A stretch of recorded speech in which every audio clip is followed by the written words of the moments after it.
Non, une femme qui fait un 38-40 n'est pas grosse. Je remarque que les marques de vêtements essayent d'être de plus en plus inclusives au niveau du corps des femmes et pour ça, elles font appel à des mannequins qu'on appelle des mannequins plus size. Un mannequin plus size, c'est censé représenter des femmes plus en chair, des femmes grosses, on va dire le mot, des femmes en surpoids, enfin bref. Remarque, je trouve ça assez surprenant de voir les mannequins qui sont choisis pour représenter les femmes plus size.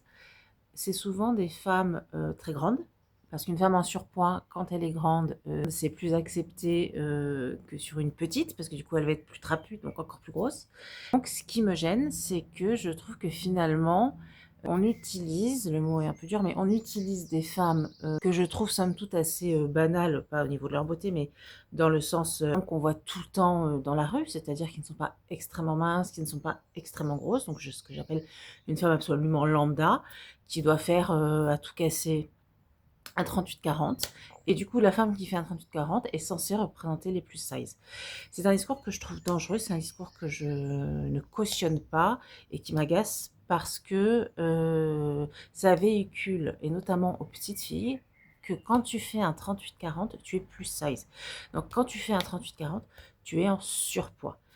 Je dis pas que quand on fait un 38, pas 38, mais je dis pas que quand on fait un 40 pour 1,60 m, on n'a pas quelques kilos en trop, c'est pas ça que je dis. Mais de là à se catégoriser direct dans le plus size, ça envoie comme message aux petites gamines, tu n'es pas dans la norme. Tu n'es pas dans la norme. Et que la norme, quand on devient adulte et que on a la capacité de choisir d'y rentrer ou pas, quand on est enfant, c'est pas possible. Véhiculer aux petites filles que plus tard, si elles font cette taille-là, elles seront des femmes grosses, ça me gêne. Un peu hypocrite de la part des marques parce que c'est, on va séduire un peu les femmes plus size, on va se prétendre étant une marque inclusive, mais on choisit des femmes quand même qui rentrent bien dans le moule, qui sont absolument sublimes. Attention, faut regarder où sont placées les rondeurs. C'est exactement là où les femmes, je pense, aimeraient les avoir pour beaucoup.